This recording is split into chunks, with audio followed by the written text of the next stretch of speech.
Olá, eu sou o Bruno de Mauro e eu estou aqui com a Cíntia Cruz. E estamos mais uma vez em um episódio do Corajosamente, o seu podcast semanal que às vezes pula uma semana ou outra, mas estamos aqui. A vida é assim, né, Bruno? É cheia de mudanças. Mas é uma filha da puta. A gente não sabe, né, o que pode acontecer de uma semana para outra, gente. Por enquanto é semanal.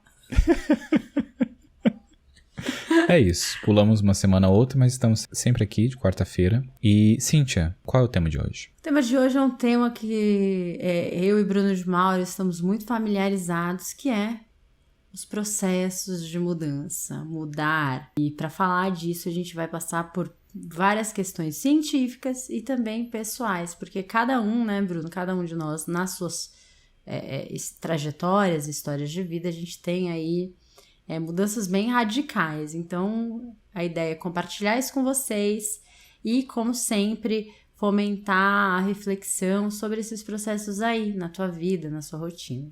É isso aí. Podemos dizer que algumas mudanças por escolha e algumas mudanças porque fomos forçados ou a vida nos forçou, mas mudamos. Exatamente.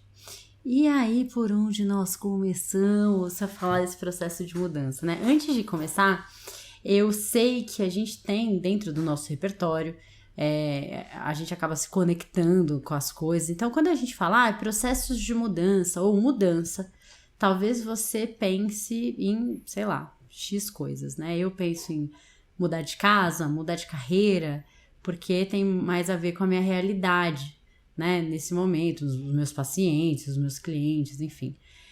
Tem gente que pensa mudar de relacionamento, mudar de vida radicalmente, ou tem uma mudança de rotina.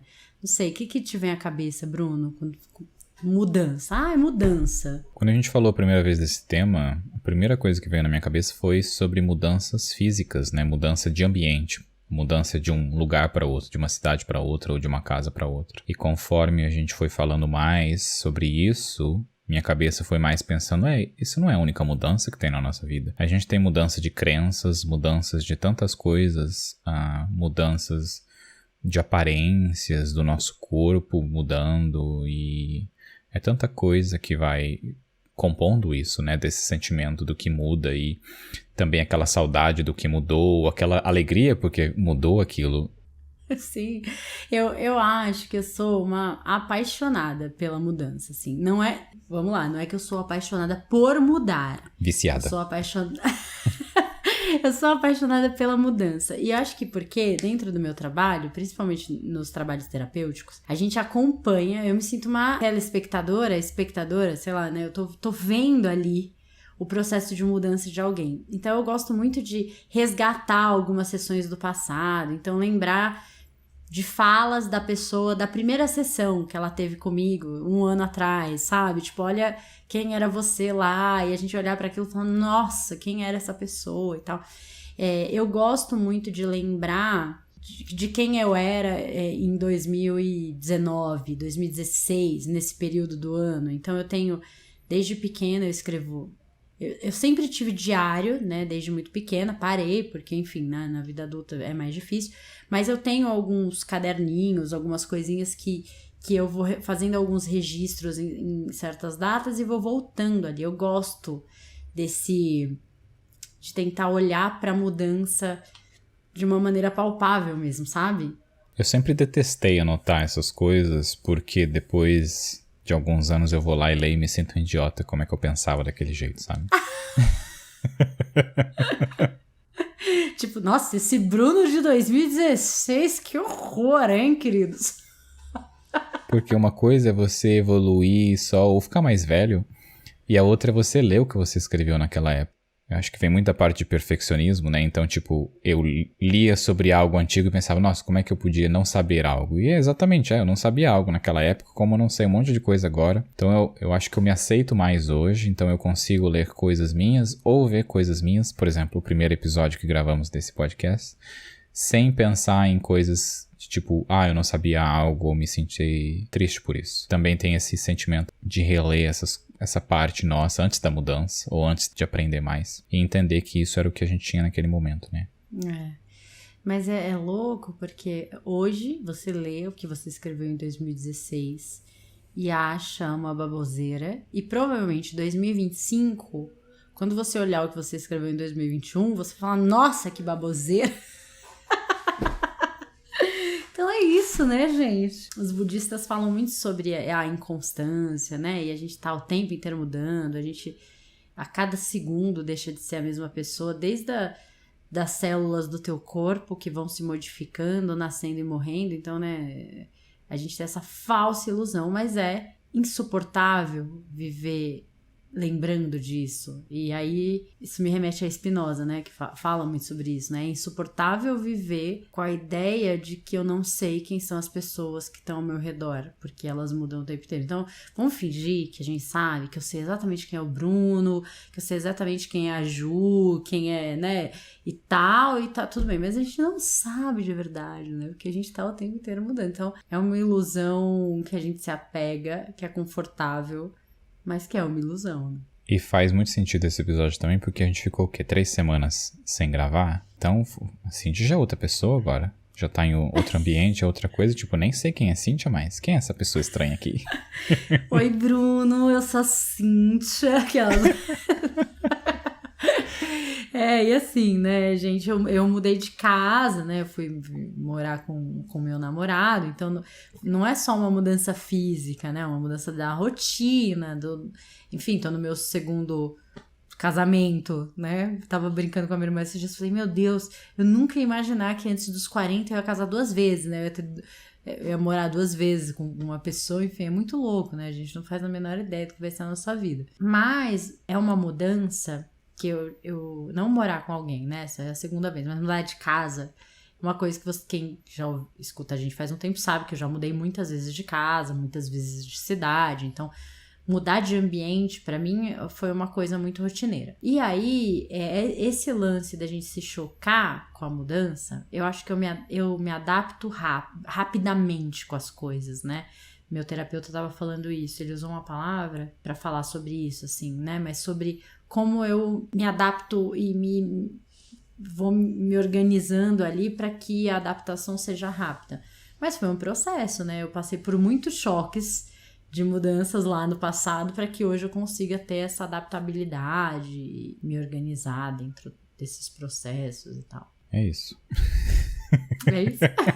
Vamos lá falar da mudança começar a falar de mudança na infância antes da gente trazer para as mudanças aqui da gente? Vamos começar? Vamos? Bora. Então vamos lá, acho que o processo de mudança, ele fica muito claro quando a gente é criança, né? Assim, a criança, quando você acompanha o crescimento de alguém, você percebe que de uma semana para outra a camisetinha tal já não serve mais, né? Você vai percebendo a mudança do corpo, né? Porque a criança tá crescendo e também aprendizado, tudo isso. Eu tenho uma sobrinha tem 5 anos e a gente risca na parede o quanto ela tá crescendo, né? E aí ela sempre fala, eu era desse tamanhozinho aqui, aí mostra, né? Eu era assim pequenininha e tal, olha como eu tô grandona, né? E tal, enfim, ela no auge lá dos 1 metro dela de altura, né? E ela vai ficando toda feliz de ver ali o crescimento dela e tal. E eu lembro, assim, na minha infância, quando eu fazia aniversário, tipo 6 anos, 5 anos, 7 anos, que eu fui entendendo essa coisa do tempo e tal, como isso, sabe, abre todo um mundo, assim, e depois eu lembro, acho que por volta dos 9, eu entendi que eu só ia ter 9 anos uma vez na vida, assim, tipo, acabou, sabe? E aí, não sei, assim, eu lembro de eu ficar meio, nossa, né, que loucura isso. Tipo, só vou ter uma 5ª série na vida, assim, né? Se eu não repetir, mesmo se eu repetisse de ano, ia ser outra turma, enfim, né? Mas essa coisa também da finitude das coisas me pegou muito, eu me lembro, quando eu era criança, quando eu percebi esse lance da mudança. É muito gostoso isso. Eu não lembro de ter, como eu mudei também bastante de casa, eu lembro de fazer essas marcas no batente da porta, mas eu nunca fui e me olhei de volta. Mas eu lembro uma vez, entrei numa casa que tinha essas marcas, e aí eu fui do lado assim, e, tipo, meio que consegui absorver um pouco daquilo que, sei lá, que criança que viveu ali tinha aquelas marcas de 5 anos, 10 anos, e eu olhar assim e pensar, nossa, eu era parecido com essas marcas, né, de como era pequenininho e como tudo era diferente. E alguns anos atrás eu fui visitar a escola em que eu fiz o primário, sabe? Acho que foi da terceira à oitava série. E a escola não mudou praticamente nada, o prédio continua igual, não ampliaram, a diretora continua a mesma pessoa, e disse ela que me reconheceu, né? Vai saber se ela realmente reconheceu. E a professora de português também era a mesma que eu tive na época, continua na escola. E isso fazem o quê? Uns 20 anos já que eu estudei naquela escola. Meu Deus. E foi muito legal essa percepção de como é tão pequenininha. Aquela escola, hoje eu vejo ela tão pequena. As salas eram tão pequenas, o corredor é tão pequeno, e era só porque eu era pequenininho quando eu estudei ali. Não, quando você estudou era grandão, né? Era tipo, nossa, que pátio grandão, que sala grande, né? Tipo, era. Agora você olha... Eu demorei o quê? 1 minuto, eu acho, pra andar dentro da escola, assim, sabe? Foi muito, sei lá, exagerando também, né? Mas foi muito rápido, assim, sabe? A entrada, depois subiu pro primeiro andar e era isso. Eu já tinha visto tudo. O corredor parecia muito mais estreito e curto. E a gente vai, assim... O nosso corpo vai mudando e aí eu acho que quando a gente entra ali na puberdade, né? Adolescência ali, acho que isso vai ficando mais nítido, né? Então... Principalmente nós mulheres, né? O nosso corpo vai, enfim, mudando completamente.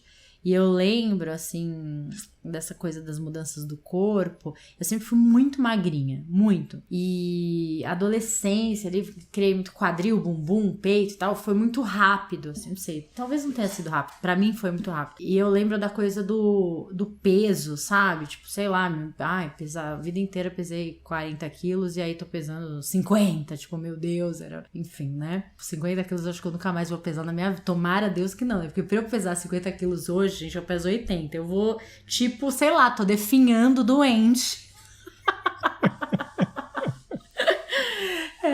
Mas assim, eu lembro que eu senti muito essa coisa da mudança do meu corpo, assim, foi meio chocante, porque pra mim foi muito rápido. E isso acontece também ao redor da gente, né? Os nossos amigos, a gente vai vendo as coisas mudarem, assim, enfim. Não sei se você tem recordação desse período, assim? Isso não acontece pra homem, né? Eu vejo o que acontece pra homem, na parte do ser homem também, é o crescer pelo no saco, né? É isso que acontece. Pelos pubianos, que entra como algo de alguém estar ficando mais velho ou não. Eu tenho alguma recordação de, tipo, umas pessoas ou outras falando que já tinha, e isso fazia deles superiores ou alguma coisa por um período. Acho que até todo mundo entender que todo mundo vai ter essa merda e vai crescer praticamente pra sempre.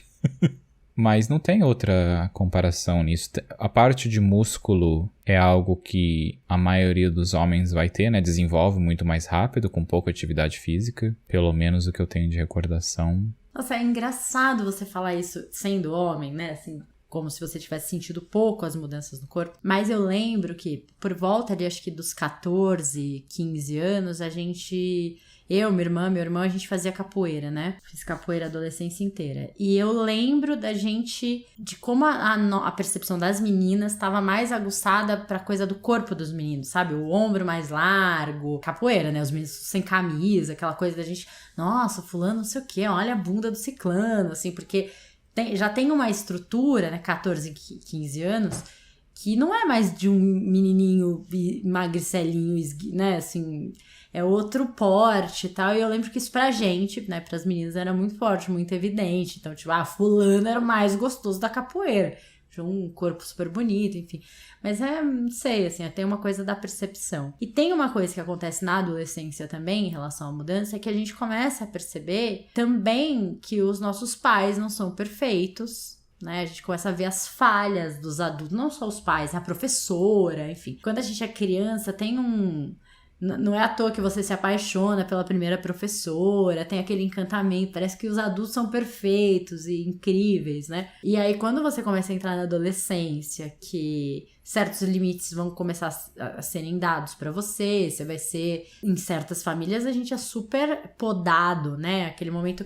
Tem família que reprime muito o adolescente, tem família que não e tal. Então, também tem uma mudança aí em relação a como a gente vê os adultos, principalmente os nossos pais, né? A gente começa a reconhecer e tal. Tem muita gente da nossa geração que a separação dos pais foi nesse momento. Então, né, os filhos ali entrando na adolescência e tal, os pais se separam. Aí, tipo, uau, os adultos, como assim esses adultos, né? Tem o momento que a gente descobre que os nossos pais não sabem de tudo, que tem coisa que eles não sabem, e a gente também vai descobrindo os momentos que a gente vê que eles também estão errados em coisas que eles acham que sabem. Talvez tenham pessoas que ainda não tenham descoberto isso, então desculpa por falar isso pra você, que seus pais não são perfeitos. Está tudo bem se você acha que tem algo errado, algumas coisas você não gosta, ou mesmo que você sinta raiva deles, é normal, você não ama eles menos. E é isso que você falou, não são só os pais, são os adultos em geral. Você vê aquilo como um ser que te dá conhecimento, né, que te protege, depois você vai descobrindo, você vai simplesmente absorvendo tudo aquele coisas que as pessoas estão te dando e vai se tornando você mesmo, né? E tendo suas próprias opiniões, erradas ou não, e vai descobrindo que as outras pessoas também estão certas e estão erradas. E sim, tem tudo isso. E aí a gente precisa lembrar também, né, que tem gente que tem uma vida que vai estudar na mesma escola lá desde de pititico até entrar na faculdade, né? Então, o máximo de mudança que vai ter ali um professor que dava aula não vai dar mais aula, vai mudar de turma. As mudanças, assim, são importantes, porque, claro, para esse contexto dessa pessoa, essa mudança é muito, né? Perder um professor ou, enfim, que ela gostava e tal. Já tem gente que vai mudar de casa, vai mudar de escola, vai ter, enfim. E eu não sei se isso acentua esse olhar de que os adultos não sabem de tudo, não são perfeitos. A gente vai vendo também processos de vulnerabilidade desses adultos. Talvez a gente fique mais atento a isso, não sei, né? Assim, a gente vai entendendo que aquela professora legal tem um marido que não é legal, né? Eu morei muito em cidade pequena, então a gente sabe da vida dos professores, né? Assim, sabe quem que é o marido, que é o dono da loja de material de construção, sabe? Assim, e aí você começa a entender esse outro lado desses adultos também. Isso, não sei, isso pra mim foi muito forte, porque eu voltei a morar em São Paulo, fiz o 3º ano aqui, né? Então acho que eu tinha 16, 17. Mas até então eu sempre morei em cidades pequenas que a gente tinha um pouco esse contexto, sabe? É por isso que você gosta de fofoca, assim? De porque você veio de cidade pequena e sabia tudo da vida de todo mundo? Será? Pode ser. Eu não gosto de fofoca, Bruno. Eu amo fofoca. Eu sou pessoa fofoqueira, né? Hoje eu tô com um paciente que tá passando por uma situação de mudança muito forte. E aí a sessão dele é às terças. Hoje é quarta, né? A gente fez uma sessão extra hoje. E aí ele vai acontecer uma coisa muito importante sexta. Aí eu falei, bom, se qualquer coisa você precisar, você me avisa e tal. Aí ele, mas eu te mando um áudio. Eu falei, lógico que você vai me mandar. Como é que eu vou passar o final de semana sem saber o que aconteceu, né? E, enfim, a gente tem que fazer um episódio sobre fofoca e sobre curiosidade, porque eu sou um ser humano muito curioso. Temos, e para jogar aqui a curiosidade, a fofoca faz parte da evolução do ser humano para viver em sociedade. Exatamente. Quando eu descobri isso, foi aquele momento que a minha cabeça explodiu e eu pensei, a gente chegou aqui por causa da fofoca. É uma grande parte de ajudar a nossa evolução. Talvez nem tanto quando a gente tá olhando, né? Mas isso será um outro episódio. Até aproveitar essa deixa pra falar Leão Lobo, Sônia Abrão, se vocês estiverem ouvindo a gente, um beijo pra vocês. Eu não vou mandar beijo pra eles, não. Imagina se for Léo Dias, né? Léo Dias. E aí, nesse processo da adolescência, né? Tem algumas mudanças ali que tem a ver com a nossa rotina, enfim. Só que aí tem um momento que tem uma mudança que é muito forte, que é esse momento que você sai do colégio, que você vai pra faculdade, que você vai fazer cursinho. E que pra mim foi um momento muito forte de mudança. Então eu já tinha mudar de casa, de cidade, sempre turmas novas, né? O processo de adaptação ali meio... Só que esse período pra mim foi muito importante, porque... Primeiro que eu fiz cursinho, né? Então foi um choque esse lance de não ser obrigada a nada. Porque no cursinho, ninguém vai fazer chamada, ninguém quer saber se você viu ou não viu. O problema é teu, você que quer passar no vestibular, não tem aquela cobrança e aquele, sei lá, aquela coisa meio de inspetor, né? Sendo inspecionado o tempo inteiro. Tipo, o cursinho tem uma certa liberdade que pra mim foi muito chocante. Assim, tipo, nossa, posso sair da aula a hora que eu quiser ir embora, tipo, pego minha bolsa e nunca mais volto, posso entrar a hora que eu quiser, né, porque no colégio, pelo menos os colégios que eu estudei, não tinha essa, se você não entra às 7 da manhã, você não entra mais, acabou. Cursinho não, você entra a hora que quiser, né? Tipo, oi, cheguei, 8h30, a aula começou às 7, não importa. Então, eu acho que isso foi um choque. Isso que a gente vê é muito quando a gente aprende também que na faculdade, assim, você entra e sai a hora que você quer e não tem... E tem chamada, né? Mas é um dos primeiros momentos que você vê aquilo como uma meta, porque é a sua independência, né? Porque você tem obrigações em casa, você tem horário pra chegar, você tem que dar satisfação o tempo inteiro. E conforme você vai ficando mais velho, você vai tendo essas pequenas introduções ao que significa você ser dono do seu próprio nariz, o que quer dizer que você não precisa ir no cursinho se você não quiser. Mas aí você não vai passar em vestibular. Você pode entrar na faculdade e não precisa ir nas aulas. E aí você não vai terminar a faculdade. Então, você começa a entender o preço também que aquela mudança te deu. Que é a mudança de tipo, eu não preciso dar satisfação se eu tô entrando na aula ou não. Mas isso tem um preço, se você vai entrar na aula ou não. Exatamente. É um processo de responsabilização que é criado aí, né? Esses dias a Ju tava conversando comigo, a minha irmã, e a gente chorou de rir porque ela falou assim, que hoje ela entende que ela era muito desorientada na época da escola e do cursinho. Ela falou assim, porque eu e a Ju, a gente tem 1 ano de diferença. A gente sempre estudou nas mesmas escolas. Claro, né? Cada uma numa série, mas o cursinho a gente fez meio que junto. Então ela falou assim, eu não sabia nem que hora começava a aula. Eu só seguia você. Tipo, Cíntia já está se arrumando, vou me arrumar para ir pra escola. Tipo, ela falou, eu não fazia a menor ideia no cursinho. Tipo assim, a gente vai ter aula de física. Eu não fazia a menor ideia, não sabia nada. Assim, eu só seguia o fluxo. Ela falou, fluxo. Eu demorei muito pra entender mesmo, sabe? Tal hora começa, tal hora eu tenho... Se eu não começar a tomar banho às 5, eu não chego na aula às 7, sabe? Falei, Juliana, como assim? Ela falou, cara, eu me liguei disso, assim. E né? Por um tempo, com exceção da Juliana, tem sempre uma mãe que tá ali falando que hora a gente tem uma irmã e tal. Mas chega uma hora que é isso, né?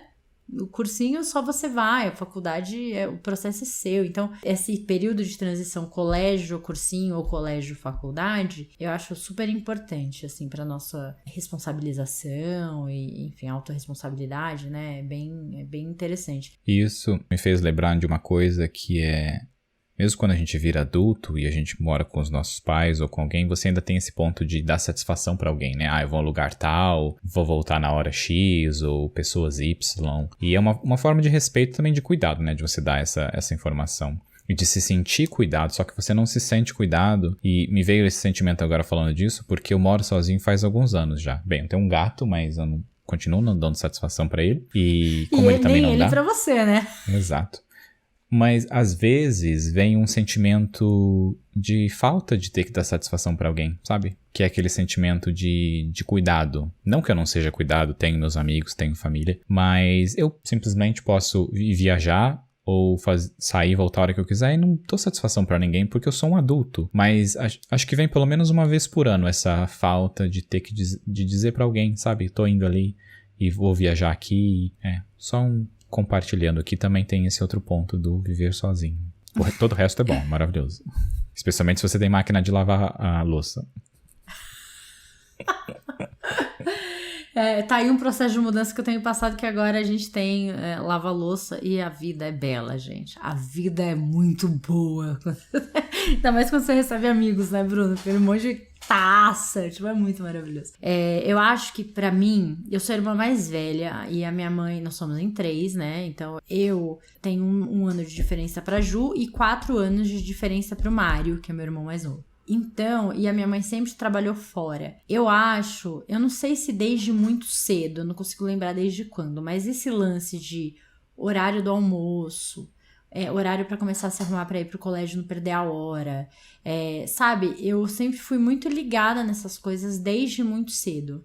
Então, tipo, chega da escola, tem que preparar alguma coisa pra comer, um jantar, sei lá, enfim. Então, eu acho que pra mim, que já tinha uma coisa meio de regras desde sempre, essa liberdade que o cursinho dava, assim, foi uau, né? Foi muito foda e tal. E aí depois a gente entra na faculdade, e aí como você falou, né, o cursinho ainda, eu acho que é mais, o cursinho ainda é mais livre que a faculdade, porque daí a faculdade é outro processo, né, você tem as provas, você tem, enfim. Mas, nossa, essa coisa de escolher o que a gente vai estudar, deixar pra trás os amigos do cursinho, eu me vinculei muito. Eu fiz 3 anos de cursinho, né? Eu tinha, assim, uma turma que eu amava. Gostou mesmo do cursinho? Foda-se a faculdade, vou ficar por aqui.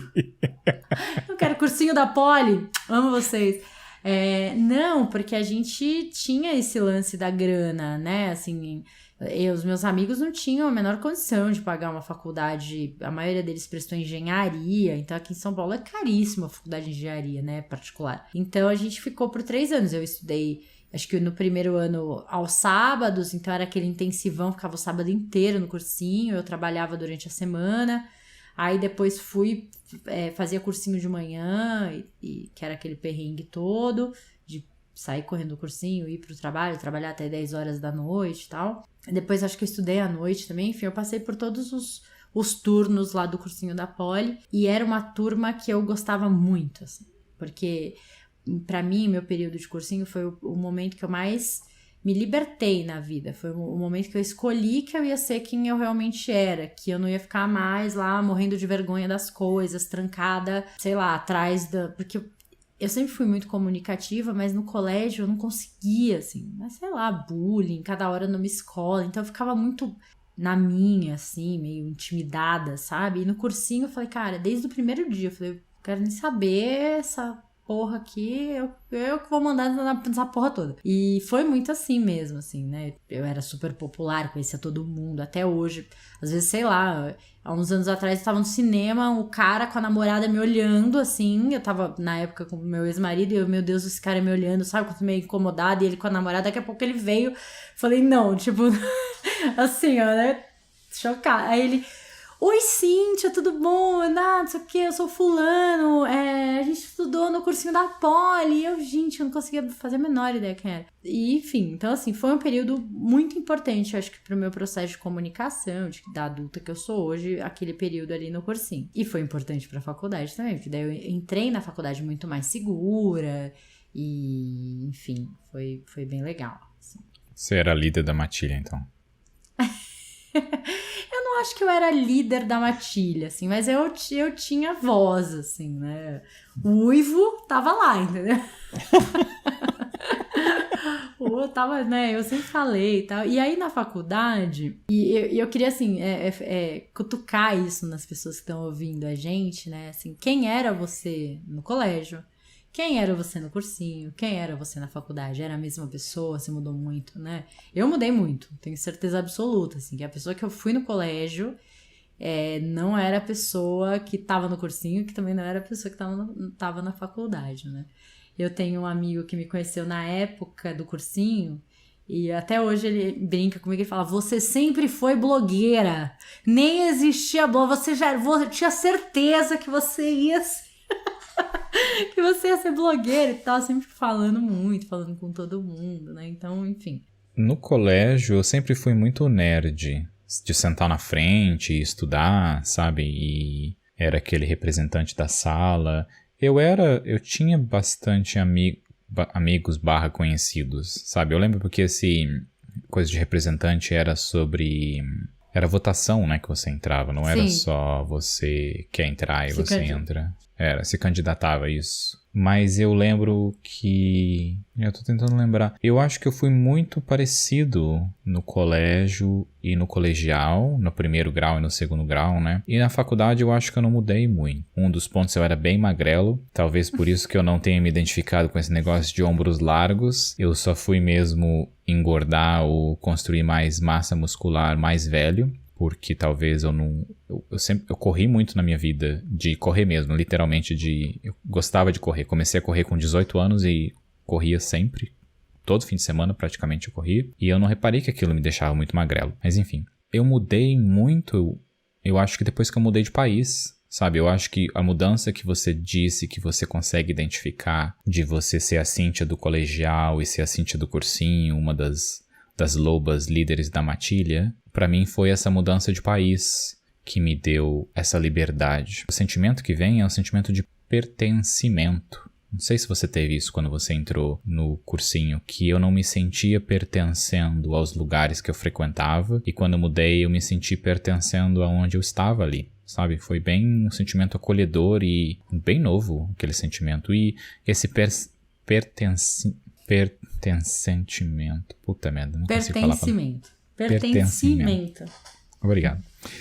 Me deu segurança também pra ser mais, sabe? Pra arriscar mais, pra tentar mais. Me deu liberdade nesse lado.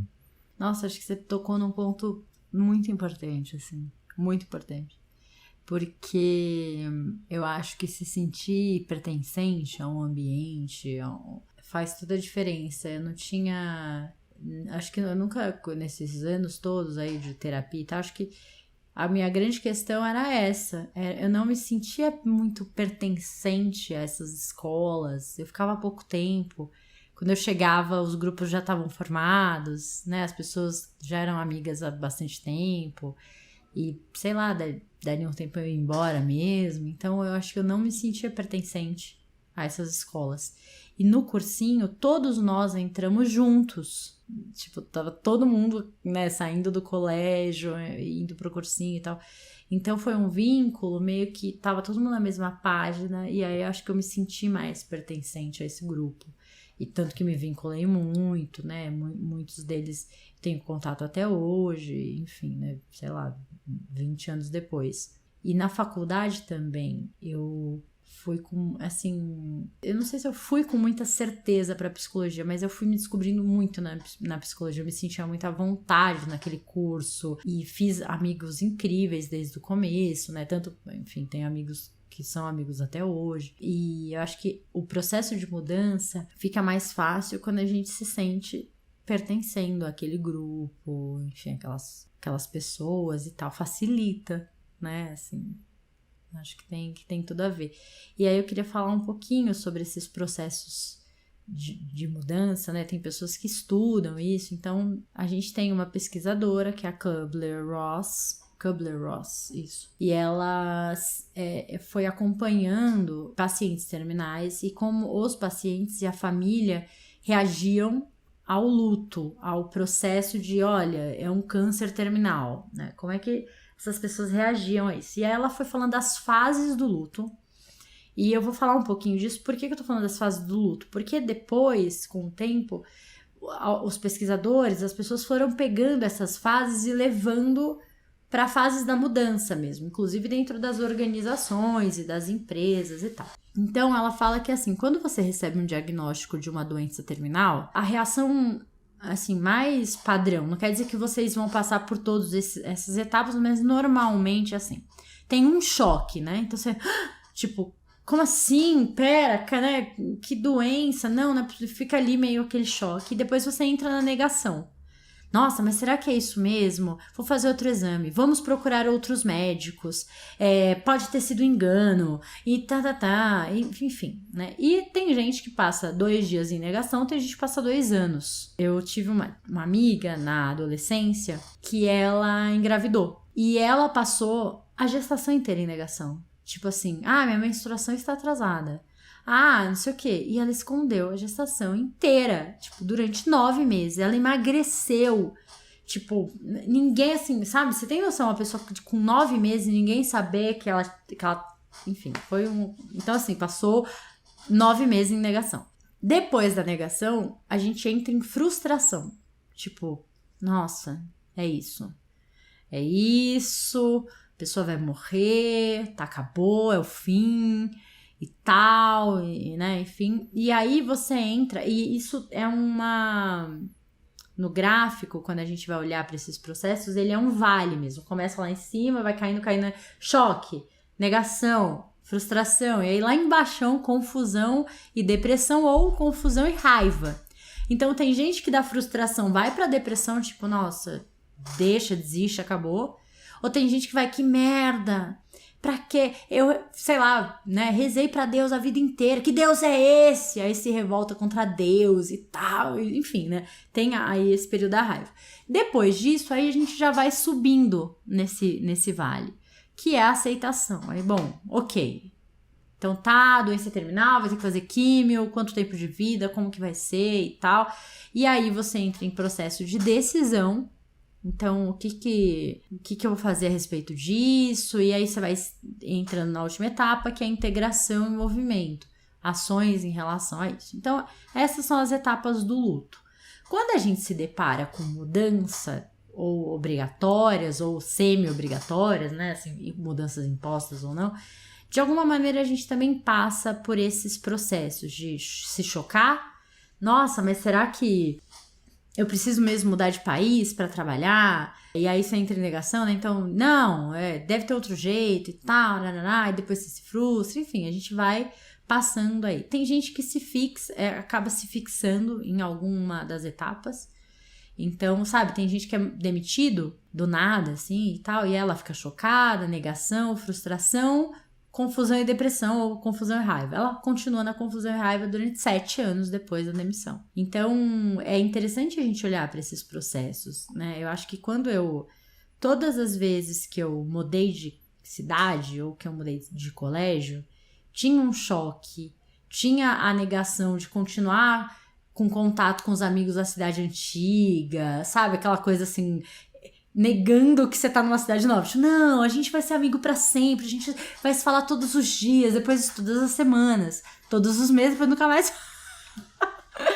né? Aí tem uma frustração, tipo, tá, né, beleza, tipo, que saco, esse lugar é tudo chato, tudo é mais feio e é menos legal do que o outro lugar, e aí você fica com raiva, ou fica meio triste mesmo, e aí vai aceitando e o processo vai acontecendo. Quando eu falo das etapas, você lembra de algum período, assim, com essa clareza do choque, negação, frustração? Sim, eu tenho um exemplo que eu não vou esquecer nunca, que foi o da minha mãe ficar doente e falecer. Porque eu lembro no começo, quando ela ficou doente, ela teve pneumonia. E pra mim foi bem assim, pessoas não morrem por causa de pneumonia. E a gente descobriu quando ela foi pro hospital e tal, e ela ficou internada, e ela foi pra UTI. E aí no começo foi bem assim, ela não vai morrer, sabe? Não era algo que ela ia morrer por causa disso. Mesmo ela estando no hospital e na UTI, eu não vi aquilo como... Era uma coisa de negação, sabe?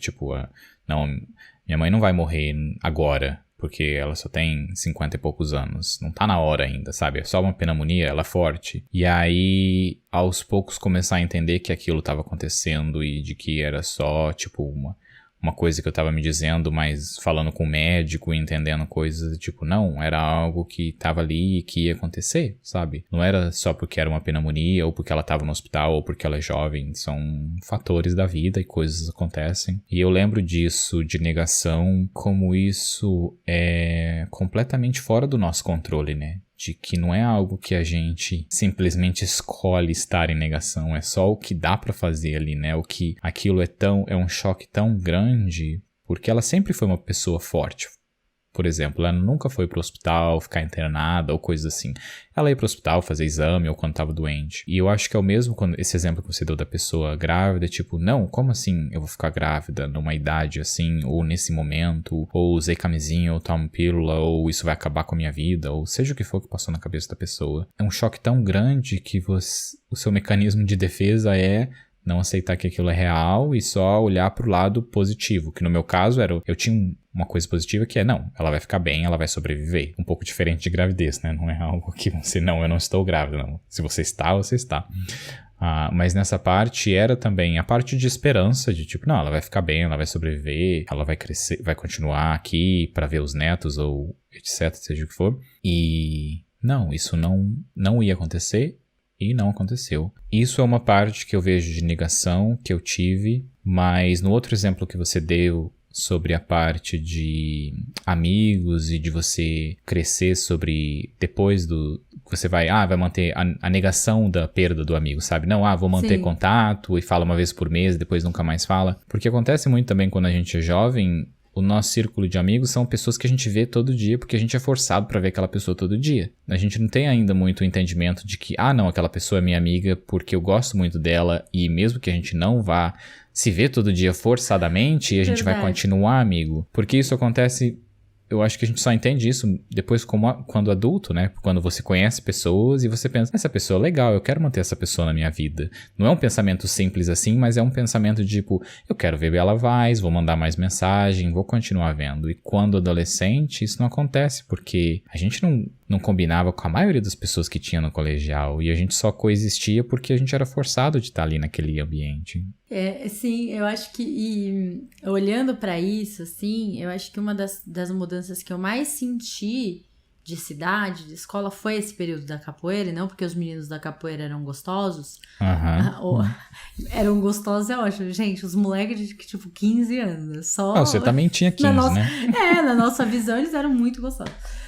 Mas porque era um grupo muito legal, e eu acho que naquela altura da vida eu já entendia que depois que eu mudasse, acabou, assim, né? A gente ia morar em cidades diferentes, esse contexto, tipo, ia acabar. Então, eu acho que eu senti muito, porque eu entendi que aquele lance, a gente vai continuar se falando, não muda nada, muda sim. E depois tem isso, né? Na faculdade também, eu acho que já tá claro que eu sou obrigada a ver essa pessoa, assim, né?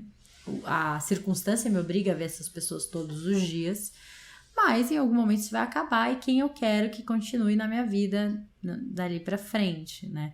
Hoje, com a mudança, a gente estava aqui olhando os álbuns de foto, né? Organizando as coisas do escritório, e aí eu abri lá meu álbum de formatura e, eu olhei aquela foto daquele monte de gente, que tem um monte de gente que eu não faço a menor ideia quem são. Tipo, quem são essas pessoas? Fiquei 5 anos com essas pessoas em sala e eu não faço a menor ideia, tipo assim...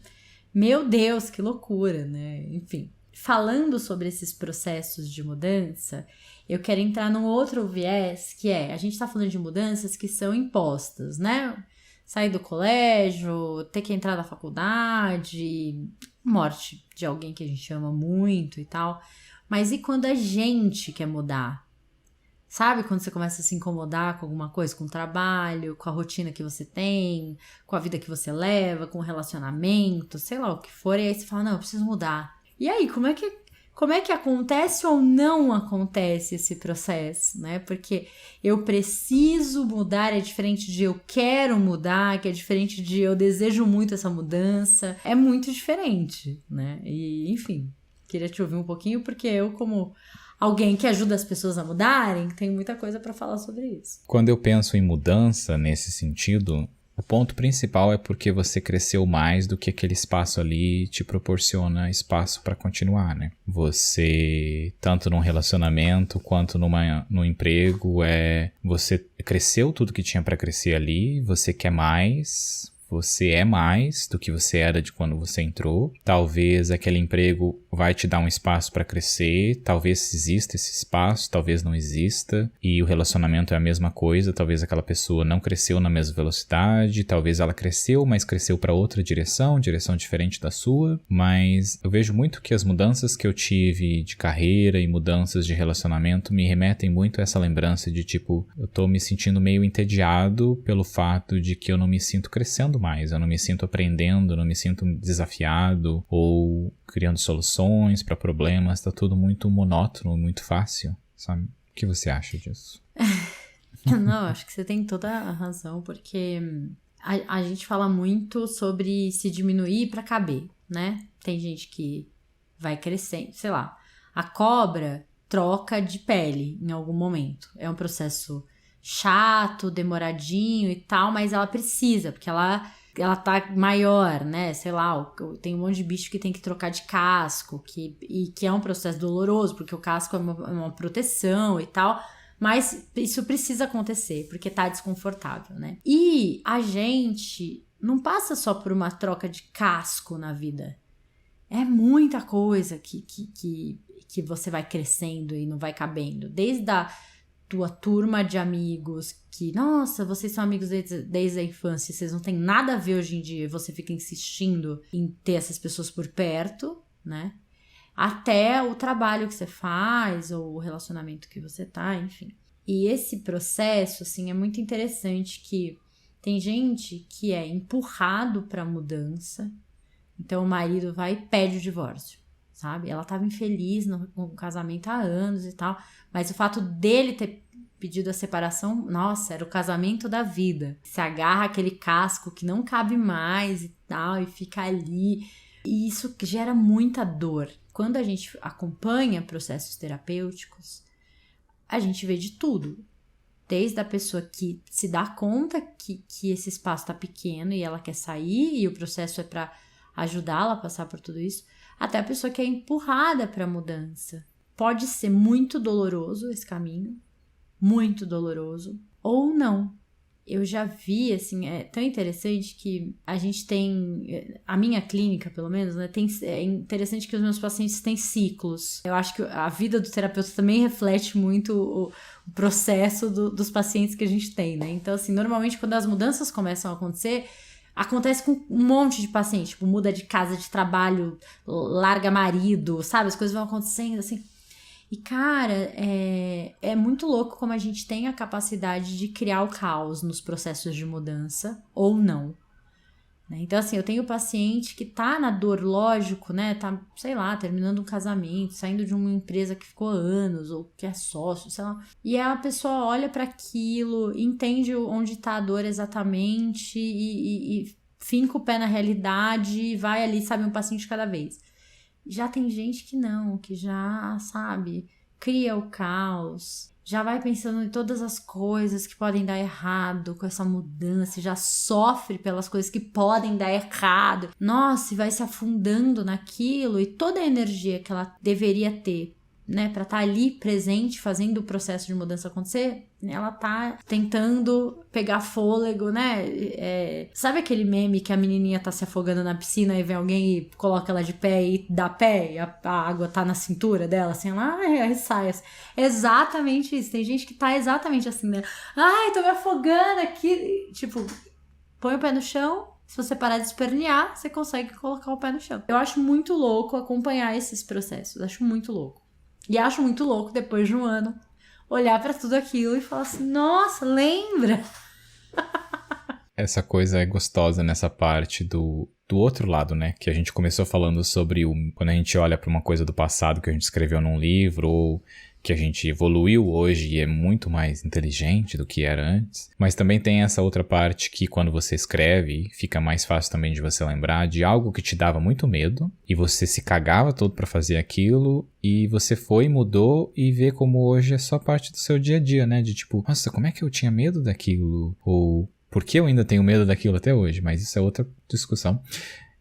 Mas também existe esse lado gostoso de você também se ver maior, né? Não só o se ver menor, porque hoje você é maior. Não, você é maior porque você tinha medo e você quis ter mudanças e você teve coragem ou está buscando coragem para fazer essa mudança e conseguir ver isso do passado.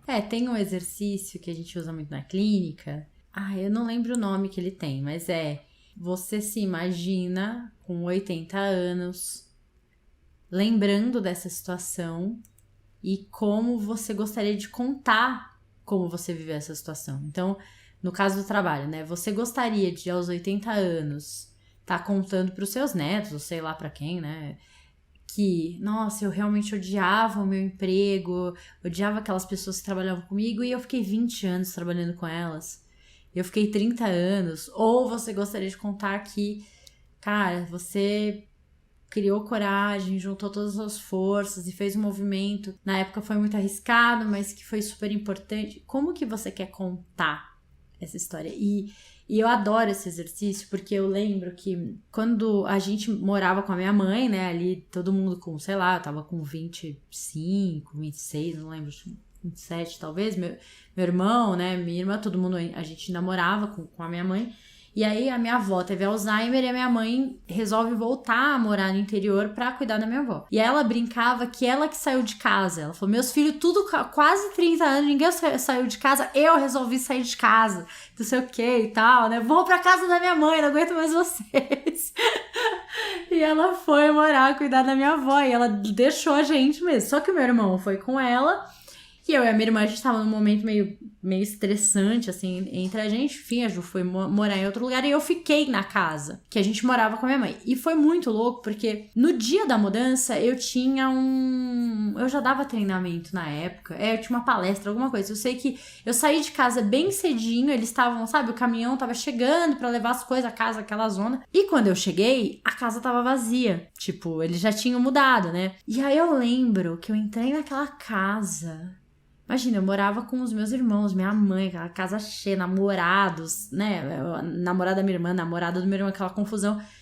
E aí, uma casa vazia, tipo assim, um sofá, uma cama, sabe? Nossa, foi tipo, se encosta na parede, escorrega chorando, assim. Nossa, eu fiquei um caco, eu chorei, eu fiquei arrasada e tal, não sei o que, né? E na hora eu lembrei, me veio muito isso na cabeça, tipo, como que eu quero contar isso no futuro? Que eu fiquei arrasada, deprimida por semanas, como que eu quero, né? E assim, como boa virginiana que sou, peguei uma vassoura, um rodo, limpei tudo, dei uma organizada, né, nas coisinhas que estavam, mandei foto pra minha mãe, falei, mãe, já tá tudo arrumadinho aqui, vai ficar tudo bem, ela preocupada, né, porque eu ia ficar sozinha na casa, enfim. Mas assim, foi uma coisa que naquele momento me deu muita energia pra viver, sim, o luto de estar me separando da minha família de verdade pela primeira vez e tudo isso. Mas, tipo, gata, você tem quase 30 anos, você é adulta, né? Você não tá sendo abandonada aos 6 anos de idade, sozinha numa casa, você tem um trabalho, né? Calma. Calma que você dá conta. Sempre foi difícil pra mim a mudança, sabe? Sempre foi, eu lembro de mudanças no começo. Uma das coisas que era difícil pra mim de mudança era sobre a minha mãe. Porque a minha mãe era uma pessoa muito estável, então ela era alguém que me dizia que eu tinha que fazer concurso público para ter um emprego estável, trabalhar numa empresa por 30 anos e me aposentar naquele ambiente, porque a geração dos nossos pais ainda era parte desse processo, né? Ela Sim. não conseguia ver, e eu também não conseguia ver, que hoje não existe mais, praticamente não existe mais você não tem espaço suficiente para evoluir num ambiente só, você precisa mudar, e as empresas também precisam que a pessoa mude, né? Porque é uma pessoa que fica lá para sempre também é muito difícil de inovar. E era difícil para mim mudar a primeira parte na questão de emprego, porque quando eu pensava em mudar para outro emprego, tinha o risco de, mas e se eu não passar no período de provação no emprego e perder o emprego, sabe? Coisa assim. Tipo, e se eu falhar? E eu lembro que era sempre um martírio pra mim conseguir, porque não era só eu tinha que passar pelo meu medo de mudar de emprego, que já era um medo merda e de ficar sem emprego, e como é que você vai pagar aluguel e pagar conta e etc. Mas também tendo a minha mãe me apoiando no sentido de, é mais seguro você ficar no seu emprego anterior do que você mudar para um emprego novo. E eu lembro, depois que eu terminei a faculdade, acho que uns 2 anos depois que eu mudei de país. E uma das razões que eu mudei de país foi porque eu fiz faculdade de publicidade numa faculdade pequena na época, que era que eu conseguia pagar também, mas foi uma ótima faculdade e eu tava fazendo muito processo de trainee, de entrevista, e eu sempre ia nos processos, e eu lembro que eu cheguei no final de uma, e quando eu tava lá, praticamente todo mundo falava inglês, tinha feito intercâmbio, e eu inglês básico de colegial de escola pública, tipo, vou competir com essas pessoas como? E aí eu lembro que eu fiquei até nesse último trainee que eu fiz, antes de decidir mudar mesmo, eu fiquei até bem amigo das pessoas e depois descobri as 2 pessoas que lhe ofereceram as vagas de emprego não aceitaram porque eles já tinham salários maiores do que o trainee ia pagar, sabe? Porque o salário também não era divulgado. Tipo, eu teria aceitado esse salário, é mais do que eu ganho, então eu queria aceitar. Porra, só porque eu não tenho inglês? Nem precisava de inglês nessa merda. E aí foi que eu tomei a decisão de mudar para outro país para aprender o inglês. Também ter essa parte competitiva de ter feito o intercâmbio, né? Que é tipo, você cresce, e você cresce mesmo. Como você cresce na faculdade também.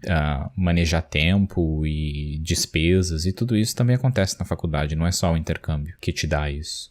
Eu lembro de ficar por alguns anos fazendo esse planejamento, porque eu tinha que guardar dinheiro, né? Não é simplesmente você decide fazer um intercâmbio. Eu tenho dinheiro no banco, vou fazer um intercâmbio.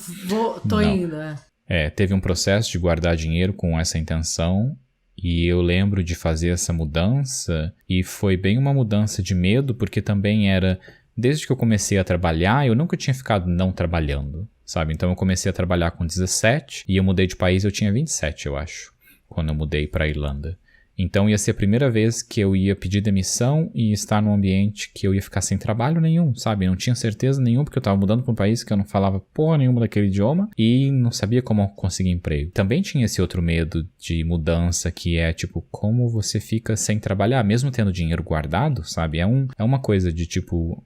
A gente não foi educado de conseguir entender como ficar sem trabalho, mesmo você tendo dinheiro, ou você tirando férias, sabe? Praticamente vende as nossas férias para ter mais dinheiro ou comprar mais alguma coisa. São vários processos de mudança. E isso entra muito, assim, no dificultador, no que impede o processo de mudança, que é, primeiro, mexer com uma necessidade básica que a gente tem, sobrevivência, segurança...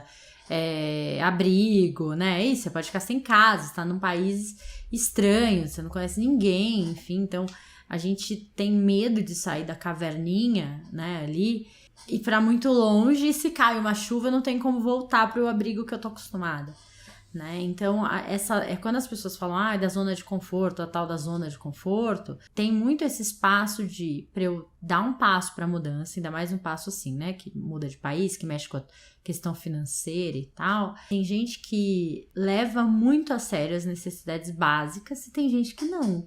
Que se joga mesmo, se arrisca, se vira, e já tem gente que é muito apegado, precisa muito dessa segurança. Eu sempre achei que eu era muito apegada à segurança, sempre achei. Só que por muitos anos eu empreendi, eu fui autônoma, eu trabalhei com risco e com realidade, porque tinha mês que a gente não faturava, tinha mês que a gente faturava muito. Então, enfim, uma ilusão também que eu tinha. Essa ilusão de segurança é imensa, né? Assim, enfim, uma falsa ideia, né? Mas se você consegue romper esse processo como você conseguiu, né? Tem algumas, vamos chamar de etapas terapêuticas para passar pelo processo da mudança. Então, vamos lá. Processos terapêuticos, vamos chamar assim, né, de mudança. Quando a gente quer mudar, como é que por onde a gente começa, qual que é esse caminho? Eu entendo que a gente começa pelo desejo, assim. E normalmente o desejo, ele vem antes, o passo 1 é o desejo, 2 é a conscientização. Normalmente o desejo vem antes da conscientização, porque às vezes o desejo, ele vem sem muita clareza, sem muita consciência. Você tá incomodado, então, sei lá, trabalho, né? Você tá... não tá mais contente com o que você tá fazendo, você já acorda de manhã com aquela sem vontade de acordar, sem vontade de trabalhar e tal. Então você já começa a perceber que tem alguma coisa que precisa mudar, tem um desejo de que exista né, que algo precisa acontecer. Você não sabe direito o que é, mas você tem essa vontade. E aí você vai entrar no segundo passo da conscientização, e aí como que a gente trabalha isso na terapia, né? A gente vai entendendo os teus processos mentais, os seus modelos cognitivos, ou os seus fluxos emocionais, o nome que você quiser dar, mas a gente vai observar esses pensamentos que têm norteado a tua vida em relação àquele tema.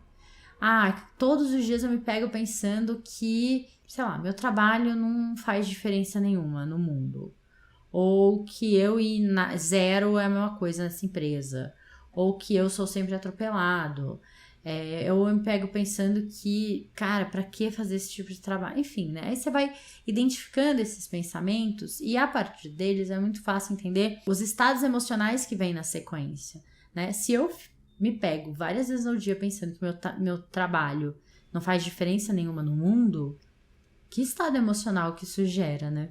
Tristeza, frustração, decepção, raiva, depende, né, de cada um. E aí esse processo de conscientização vai levantando muitas coisas, assim. Às vezes a pessoa acha que só mudar de empresa adianta, o que, dependendo da situação, não é verdade. Às vezes também não é só uma mudança de carreira. Tem várias coisas que precisam ser olhadas. Então, às vezes, o processo de conscientização, ele é muito grande, ou ele é mais demorado, né? Ele demora um pouco mais, para que aí a gente entre nesse processo de aceitação. Então, nossa, eu entendi que não é empresa, eu vou ter que mudar de carreira mesmo, assim, né? Essa profissão não me satisfaz mais. E aí, depois da aceitação é que a gente entra em ação de fato e faz as escolhas e muda os comportamentos e tal. Isso eu tô falando, dando esse exemplo, sei lá, troca de carreira, mas poderia,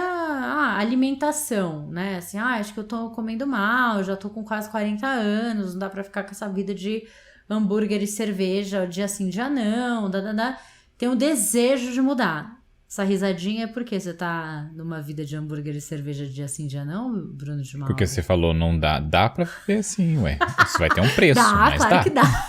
Né? As veias ali, ó, chega e grita, né? De tão entupida que tá, coitado, né? Então, assim, vai ter um desejo, nossa, eu preciso me alimentar melhor e tal. O processo de conscientização nesse caso é se é um desejo, se é só uma ideia que vem de fora, tipo, todo mundo fala que aos 40 a gente tem que comer bem, ou se é uma coisa genuína, se você percebe mesmo, né? Tem gente que passou a vida inteira tentando fazer dieta, nunca conseguiu. Ela consegue quando ela vai sair pra brincar com o filho e ela percebe que ela não tem fôlego para acompanhar a brincadeira de uma criança de, sei lá, 4 anos. E aí, puf, né? Tem esse processo aí, enfim. E aí, depois que você entende tudo isso, é que você vai para aceitação e para as escolhas. Isso eu tô falando de uma maneira mais profunda, né? Se você já leu O Poder do Hábito, ou se você já estudou mudança de hábito ou coisas assim, aí eles vão para uma questão mais comportamentalista ali do o que acontece, em que hora acontece, que recompensa eu tenho com aquele comportamento, né? E como que eu faço para ter a mesma recompensa com um comportamento diferente, um comportamento que seja benéfico e não maléfico, igual, sei lá, cigarro, bebida, enfim, né? Mas processos mais profundos, que não estão só ali no hábito, que estão a ver com mudança de vida mesmo, eles requerem um pouco mais um pouco não, né? Requerem mais profundidade. Vale a pena você olhar também nesse lado das perguntas certas para essas coisas, né? Porque, por exemplo, tava ouvindo um psicanalista falando sobre... Ele tava falando com um paciente, e aí o paciente dele foi no médico, o médico deu um remédio pra ele, o paciente tem lá 50, 60 anos, e o médico deu um remédio pra ele e falou, se você não tomar esse remédio todo dia, você vai morrer em 1 ano. Então ele tem que tomar o remédio todo dia. Aí ele começou a tomar todo dia por os primeiros 2 meses, depois ele parou de tomar o remédio, não tomava mais. E aí ele ia no médico e não mudava isso, não tomava remédio. E aí o médico não adiantava, falava pra ele, se você não tomar o remédio você vai morrer. Ele tomava por 1 semana, depois parava. E aí o que esse psicanalista fala é que ele tinha que entender o porquê que essa pessoa não tomava remédio. E aí ele falou o que é importante de você ter a pergunta certa, que na verdade é apontar, ir pro lado certo, né? Tipo, a pergunta... Conforme ele foi falando mais com o paciente, ele foi entendendo que o paciente tinha a memória de que o pai dele, quando tinha mais ou menos essa idade, começou a tomar um remédio e ele morreu logo em seguida que ele estava tomando esse remédio. E porque ele tinha vários fatores, porque ele já estava doente há mais tempo, porque ele estava velho, não era o remédio. Mas o link emocional era esse, né? Que ele tinha. O link emocional era, o que ele fez a pergunta é o que vai acontecer se você tomar o remédio? Porque você sabe, se você não tomar, você vai morrer. Mas e se você tomar? Aí, nisso veio, não tão simples assim, né? Mas veio a explosão emocional dele de falar, porque o meu pai tomava remédio todo dia e ele morreu logo em seguida quando começou a tomar esse remédio. E se eu tomar o remédio todo dia, quer dizer que eu tô ficando velho e que eu vou morrer. Era muito mais forte ele tomar o sentimento dele tomar o remédio e morrer agora do que ele não tomar o remédio e morrer daqui a 1 ano. Que forte esse exemplo, né? Assim, tem uma pergunta que a gente sempre faz no processo de mudança, que é o que você vai perder se você ganhar isso? Porque normalmente, quando você quer mudar, você pensa nas coisas boas que aquilo vão te trazer, né? Então, assim... E aí você fala, nossa, mas por que eu não consigo... Sei lá, eu falei da dieta, né? Da alimentação. Então, assim, nossa, por que eu não consigo comer direito? Sabe? Eu fico tão bem no outro dia e tal, mas eu não consigo. Eu só faço 2 dias comendo direitinho, depois eu fodo tudo, né? E aí, quando você vai olhar pro o que você perde se você realmente tiver uma alimentação... Ok, putz, eu vou perder esse lance que eu tenho de do nada parar e tomar um café X na Starbucks à tarde. Eu vou perder esse lance de ir pro mercado e, sei lá, comprar o que dá na telha, não ficar com essa lista toda de legumes e de não sei o que. Eu vou perder mais tempo para preparar. Então, às vezes a gente não consegue enxergar, a mudança parece tão boa e a gente não consegue mudar, porque a gente não consegue enxergar o que a gente perde com essa mudança tão boa? Porque a gente vai perder coisas, né? A gente não vai só ganhar coisas. E essas coisas que a gente vai perder normalmente são os impeditivos, assim, são as coisas que atrapalham o nosso processo, sabe? Porque comer é bom demais, né? Esse exemplo que você tá dando, é só isso que eu penso. E esse processo de mudança tem um, principalmente na fase da conscientização, a gente passa por... rolam uns pensamentos meio padrões, assim, nesses momentos, né? Que atrapalham. Então, tem a rotulação, né? A gente se rotula o tempo inteiro e se julga o tempo inteiro e foi julgado o tempo inteiro. Então, sei lá, no caso da dieta, no caso do... Tem a coisa do rótulo. Ai, mas eu sou preguiçosa. Ai, me conheço. Eu não consigo sustentar as coisas. Tem só 1 semana, não dou 1 semana, a gente fica nesse processo de rotulação e tem... Ou eu sou ansioso, né? Nossa, porque eu sou ansiosa, eu não vou conseguir esperar todo esse tempo pra perder 2 quilos, pelo amor de Deus e tal. E aí, dentro do processo terapêutico, a gente trabalha muito a questão do ser e estar, né? Então, assim, na verdade, eu fico ansiosa quando tal coisa acontece. Você não é a ansiedade. Você tem ansiedade em alguns momentos, né? Assim, você não é só ansiedade. Então, o jeito de falar também altera o seu jeito de enxergar as coisas. Então, quando você fica ansiosa, eu fico ansiosa quando eu percebo que eu tô fazendo uma atividade e eu não tenho resultado naquele momento, né? Eu queria ir lá fazer uma aula de spinning e voltar 1 quilo a menos ali e tal, né? Então, a gente vai trabalhando um pouco dessa lógica aí de rotulação que as pessoas usam e atrapalha muito esse processo de mudança. Uma outra coisa que atrapalha é a generalização. A generalização é assim, você tá lá, durante o processo de mudança, as coisas estão acontecendo, que seja o exemplo da dieta, né? Ai, tá indo super bem e tal. E aí, um dia, você, sei lá, escorrega e come chocolate fora de hora. Aí você generaliza, tipo assim, eu sou péssima, tá vendo como eu não consigo fazer as coisas, porque em uma semana, em 7 dias, dos 7 dias, uma vez você errou.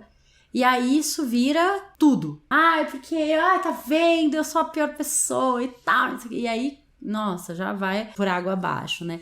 E aí também tem um exercício que a gente usa bastante no processo terapêutico, que é, as pessoas têm mania de falar assim, agora já era. Agora, comi hambúrguer hoje. Tipo assim, em 15 dias, um dia que ela, né? Agora já era, né? E tal. Então, trocar esse agora já era por alguma coisa que faça, tipo assim, sei lá, agora vai. Comi um hambúrguer ontem? Ok, mas hoje agora vai. Parou essa história, vou retomar e tal, enfim, para ir bloqueando essa lógica de generalização que a gente tem. Esse exemplo que você está dando, eu vejo que é muito comum também a gente colocar a responsabilidade no futuro, né? Na segunda-feira eu vou começar a dieta, ou vou começar a usar menos rede social, ou vou começar a ler livro, etc. Eu não sei em que momento que aconteceu na minha vida de aprender de que você tem que começar agora, sabe? Se você quer começar a dieta, é agora. Você tem que tomar uma decisão e falar, não, a partir desse momento, sei lá que horas são agora, olha no relógio e falar, agora eu vou tomar uma decisão de fazer isso. E aí começar a planejar e, como você falou, não é só porque você comeu hambúrguer que acabou todo aquele planejamento, né? É difícil, é hábito, é o seu corpo acostumando, é um monte de coisa, Mas é muito não é o amanhã, é agora, então se você quer algo, começa a mudar um pouco de pensar e tomar uma atitude agora, né? Não é a atitude que vai resolver, mas é criar o primeiro passo, né? Dar o primeiro passo de, eu quero ler mais livro, então eu vou ler uma página por dia. Já é mais do que ler nenhuma por dia, se você não tá lendo nenhuma. Ou uma prima minha, ela queria fazer dieta e uma coisa que eu ajudei ela foi a instalar aquele app MyFitnessPal e mostrar pra ela que, na verdade, tudo que você comer, você coloca nesse aplicativo aqui. E aí você vai ver quantas calorias você tá tendo por dia. É uma coisa mais complicada isso, mas o que eu queria mostrar pra ela era pra ela entender que ela consumia por dia, sei lá, 3.000 calorias. É muito, né? É um exagero, mas 3.000 calorias. Então, se ela queria perder tantos quilos, ela tinha que consumir 1.500 calorias. Ou 2.500, sabe? Ela tinha que tirar uma coisa ou 2 coisas da alimentação diária dela. É uma coisa que é pequena quando você olha e você torna aquilo como um hábito. Por exemplo, ter um chocolate depois da refeição é uma coisa normal. E vira um hábito, porque chocolate é gostoso. Compra um chocolate mais amargo, sabe? Que tem menos açúcar. Então você continua com aquele hábito, só que você mudou por algo um pouquinho mais saudável. E aí tenta um dia sim, um dia não. Tenta não comer a barra toda, come menos, sabe? Diminui um pouquinho, de pouquinho em pouquinho, também você consegue. Eu, assim, pela minha experiência lidando com gente, eu percebo que uma das coisas que mais atrapalha, né? Que mais atrapalha é a gente já querer começar no meio. O que eu quero dizer com isso? A pessoa já quer começar, é como se ela, sabe, agora a gente tá vivenciando Olimpíadas, né? A pessoa quer pegar o skate, 2 dias depois ser a Raíssa, sabe? Altas manobras e tal. A pessoa não quer o processo, ela quer o resultado. Dieta, trocar de carreira, recomeçar um relacionamento. Tem um processo que tem a ver com subir no skate, escorregar, cair, machucar, e bate, escorrega, cai, machuca, tenta de novo, vai. A dieta é assim, come, erra, putz, aí uma semana vai super bem, na outra dá uma escorregada, retoma, tal, segue. É assim que funciona. Mas as pessoas não querem isso, elas querem começar já vibrando, né? Então é como se, sei lá, você falasse assim, ai, Cintia, eu quero muito aprender crochê. Aí eu te dou o crochê, aí você 3 horas a pessoa, ai, não é pra mim. Tipo, não consegui fazer um cachecol ainda. Tipo, caralho, sabe? Não sabe nem pegar no negócio, na agulha direito, sabe nem... Então também tem essa expectativa de resultado bom e alta que a gente tem, né? Então eu acho que pra fechar o nosso papo, né? Lembrando os nossos ouvintes que gostam de saber quando a gente tá fechando o papo... O processo de mudança, ele vai acontecer na sua vida. Independente, você sabe disso, né? Tem até uma frase aqui, gente. Peraí, que eu tô muito filósofa. Esqueci que a frase famosa do Heráclito, que é a única certeza que temos na vida, é de que as coisas vão mudar. Devia ter começado o episódio. Edita isso, coloca essa frase lá no começo. A única certeza que temos na vida é de que a mudança vai acontecer, Heráclito. A mudança vai acontecer ou incentivada e começada, né, por você, ou sendo a mudança te atropelando no processo. Entender que ela tem etapas faz parte, e entender que a gente tem processos de adaptação e que muito do tom que essa mudança vai ter é a gente que constrói. Tem um processo, sim, de responsabilização por como a gente lida com esses processos de mudança, né? Eu acho que a minha dica eu já dei aí, que foi uma coisa que eu decidi pra mim, que é quando você quer algo, você tem que pensar, agora eu vou começar a olhar coisas pra aquilo, sabe? Não é segunda-feira, é agora, e como ajudar também, né? Tem sempre um pano de fundo no processo de mudança, que às vezes as pessoas também não querem olhar, né? É por isso que o processo terapêutico é tão lindo, maravilhoso. É porque eu olhei pro meu próprio rabo e meu rabo tem esse exemplo, então é isso. Muito obrigado, Cíntia, por lembrar disso. E dicas de filme. Você pensou em filme sobre processo de mudança? Eu lembrei daquele filme clássico do De Repente 30, né? Que ela dá aquele salto lá de momento de vida ali, dos 12 anos, de repente se vê aos 30. Porque eu acho que tem essa coisa do passado, do futuro, do quanto a gente mudou, o quanto as amigas dela mudaram nesse tempo, né? Enfim. E tô tentando pensar em algum filme mais cabeçudo, assim, sobre mudança. De repente, 30 é um filme, né? Não é uma série. É um filme. É um filme clássico de Sessão da Tarde. Esse nome não é estranho. Você nunca viu esse filme? Provavelmente já com assisti. certeza. É tipo Lagoa Azul, não é? Que todo mundo já viu. A não ser que você tenha 20 anos, aí você não viu esse filme. É tipo Lagoa Azul, assim. Mas é isso, acontece uma mágica lá, um negócio, e ela, com 12, 13 anos, morando, sabe, amiguinho do bairro, e ela acorda com 30 anos, famosa, assim, super bem sucedida, com um namorado gostoso, tudo. Só que, tipo, sabe, ela vai olhando pra aquela vida, ombro largo. Um ombro largo aos 15 anos, né? Você fixou essa ideia, mas assim... Não, eu não quis dizer puta merda, não é a idade. Mexemos com o trauma de Bruno de Mauro aqui, né, Caio? Que eu era magrelinha? Cuida dessa pessoa. Mesmo. Bem, a minha dica de filme, Cíntia, foda-se que você não lembra do outro, é um filme que chama A Juventude. E o diretor desse filme é o Paolo Sorrentino. E ele é diretor de que outro filme, Cíntia? Que outro sempre filme? Está presente nessa merda. Eu não sei como você... Nós não vamos citar o nome do outro filme, porque se você está chegando agora, você tem que ficar com essa curiosidade. Porque Bruno de Mauro, durante 4 episódios seguidos, trouxe a mesma dica de filme, porque ele via... O filme é tão maravilhoso e complexo e profundo que ele via, né? Tudo, enfim. Sim. Os 2 filmes, tá? Isso. E ele tem uns cortes que é meio parecido com o outro jeito de gravar, mas é A Juventude. E uma dica de série, que enquanto a gente tava falando eu pensei aqui, que é a série Dark. Nossa. Sabe? Que é bem sobre processo de mudança. É tanta mudança que você tem que montar até um mapinha pra, né, se orientar ali sobre... Não se foque no nome dos personagens, porque ninguém lembra mesmo. Mas é uma série bem sobre mudança também. É uma série bem legal, bem divertida. É bom que já acabou, né? Então, se você começar a assistir agora, você já vai ver do começo ao fim. São 3 ou 4 temporadas só, 8 episódios por temporada, então não é muito tempo. E eu quero deixar uma tarefa para os nossos ouvintes. A gente tá no momento pandemia, pós-pandemia, né? Ali, muitas coisas aconteceram nesses últimos tempos. Independente disso, não sei em que momento da vida você vai estar ouvindo esse episódio. De repente, você está ouvindo a gente em 2030, né? Mas o que eu queria que vocês pensassem ouvindo a gente agora nesse último ano, que pessoas você foi? Você tá exatamente igual? Você acha que nada aconteceu?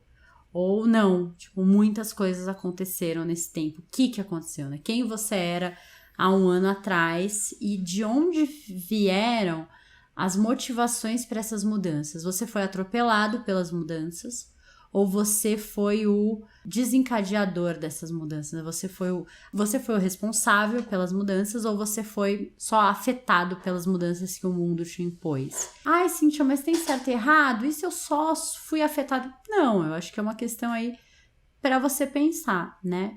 Eu, particularmente, na minha vida, gosto de ser responsável pelas mudanças, assim, desencadear as coisas. Eu gosto de ser causa e não consequência, mas é uma coisa minha, né? Com o meu processo egóico aqui, passo assim, mas fica aí a reflexão para vocês. O que é certo e errado é muito difícil também, né? Como você disse lá, tem muitos fatores, então não se julgue se você foi sempre o passivo e não o ativo nesse processo de mudanças, porque tem um monte de fator aí. E nós não estamos te julgando, então não se julgue com isso. Mas é isso. É isso, então nos vemos semana que vem, mudados, sim. No prazo, não sabemos. Sempre maravilhoso te ver e bater um papo com você, sempre ótimo. Um beijo. Adorei, beijo, até.